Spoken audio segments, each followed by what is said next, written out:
नमस्कार दोस्तों, आप सभी का स्वागत है हमारे चैनल साह भक्ति क्लब पर। आज हम बात करेंगे किस पाप की सजा क्या मिलती है। जाने क्या लिखा है गरुड़ पुराण में। गरुड़ पुराण हिंदू धर्म के प्रसिद्ध धार्मिक ग्रंथों में से एक है। इसे 18 पुराणों में से एक माना जाता है। गरुड़ पुराण में जीवन, दिनचर्या और जीवन दर्शन से जुड़ी कई अहम बातों का वर्णन है, जिन्हें जानकर हम अपने जीवन को सही दिशा दिखा सकते हैं। कहते हैं कि मनुष्य को उसके कर्मों का फल मृत्यु के बाद भुगतना पड़ता है। शास्त्रों के अनुसार जैसे अच्छे कर्मों का प्राप्त किया जा सकता है, वैसे ही जीवन में बुरे कर्मों को खोया जा सकता है। हम में से कई लोग तत्काल लाभ के लिए गलत काम करते हैं। धार्मिक ग्रंथों में लिखा है कि अगर किसी को अपने जीवन काल में पाप की सजा नहीं भोगनी पड़ती है, तो उसे मृत्यु के बाद वह दंड अवश्य मिलता है। पौराणिक कथाओं के अनुसार मृत्यु के बाद लोग स्वर्ग या नरक में जाते हैं। यदि आप अपने जीवन काल में अच्छे कर्म करते हैं तो आप स्वर्ग में जाएंगे। वहीं आपको अपने बुरे कर्मों की वजह से नरक की पीड़ा भुगतनी पड़ती है। इसके बारे में गरुड़ पुराण में विस्तार से बताया गया है।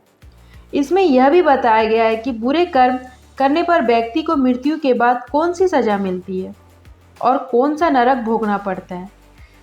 आज हम इस वीडियो में हम आपको बताएंगे इसको विस्तार से। जो लोग दूसरे के पैसे लूटते हैं या फिर दूसरों का धन हड़पते हैं, उन्हें महापापी माना जाता है। मान्यता है कि ऐसे लोगों की मृत्यु के बाद यमदूत रस्सी से बांधकर उनको नरक में ले जाते हैं और इतना मारते हैं कि वे पीटते पीटते बेहोश हो जाते हैं। फिर बेहोश में से उठने के बाद फिर उन्हें मारा जाता है। बुजुर्गों का अपमान करने वाले। जो लोग बुजुर्गों का अपमान करते हैं वे कभी सुखी नहीं रहते हैं। उनको अपने किए की सजा इस जन्म में ही मिल जाती है, वहीं मरने के बाद भी उन्हें नरक भोगना पड़ता है। गरुड़ पुराण में बताया गया है कि जो लोग बुजुर्गों का अपमान करते हैं, उन्हें नीचा दिखाते हैं या फिर उन्हें सताते हैं, तो ऐसे पापियों को नरक में आग झोंक दिया जाता है। और ऐसा तब तक किया जाता है जब तक उनकी खाल शरीर से अलग ना हो जाए। निर्दोषों की हत्या करने वाले। ऐसे लोग जो अपने स्वार्थ के लिए निर्दोष की जीवों को मार डालते हैं, उनके लिए भी नरक भोगना तय है। गरुड़ पुराण में बताया गया है जो लोग अपनी इच्छा की पूर्ति के लिए निर्दोष जीवों को मार कर खा जाते हैं, उन्हें नरक में बेहद कठोर दंड दिया जाता है। ऐसे पापियों बड़े बड़े कड़ाहों में गर्म तेल डालकर तला जाता है। स्वार्थी बनकर साथ में रहने वाले पति पत्नी।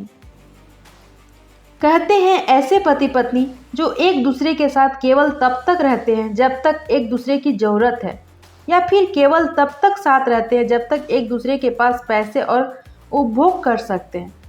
ऐसे पति पत्नी को मृत्यु के बाद नरक भोगना पड़ता है। गरुड़ पुराण के अनुसार ऐसे लोगों को नरक में लोहे की गर्म सलाखों से पीटा जाता है। गुरु की पत्नी पर बुरी नज़र रखने वाले की सजा। शास्त्रों में बताया गया है कि गुरु हमें अच्छे और बुरे का ज्ञान देते हैं, इसलिए गुरु को पिता समान माना गया है और गुरु की पत्नी को माँ का दर्जा दिया गया है। गुरु के पत्नी के बारे में बुरा सोचने वाले महापापी कहलाते हैं। ऐसे लोगों को मरने के बाद जयंती नामक नरक भोगना पड़ता है। वहीं जो लोग दूसरे के पति या फिर पत्नी पर गलत नज़र डालते हैं, मरने के बाद नरक में उनके अंगों पर पिघला हुआ लोहा डालकर उनको पीटा जाता है। जानवरों की बलि देने वाले लोग।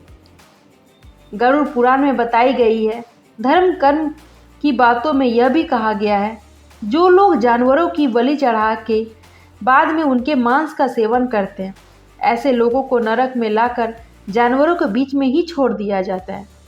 उसके बाद ये आवारा पशु उस व्यक्ति को नोच कर खा जाते हैं। दुष्कर्म करने वालों की सजा। ऐसे लोग जो महिला से वादा करके उनके साथ गलत काम करते हैं या फिर उनका फायदा उठाते हैं, उनका धन लूटते हैं, ऐसे लोगों को शास्त्रों में जानवरों के समान माना गया है। नरक में भी उनके साथ जानवरों जैसा व्यवहार किया जाता है और उन्हें मल और मूत्र से भरे गंदे कुएं में डाल दिया जाता है। अगर आप सबको हमारी द्वारा दी गई जानकारी अच्छी लगी हो तो प्लीज़ हमारे वीडियो को लाइक शेयर कमेंट ज़रूर करें और जो हमारे चैनल में नए हैं प्लीज़ सब्सक्राइब कर लें। धन्यवाद।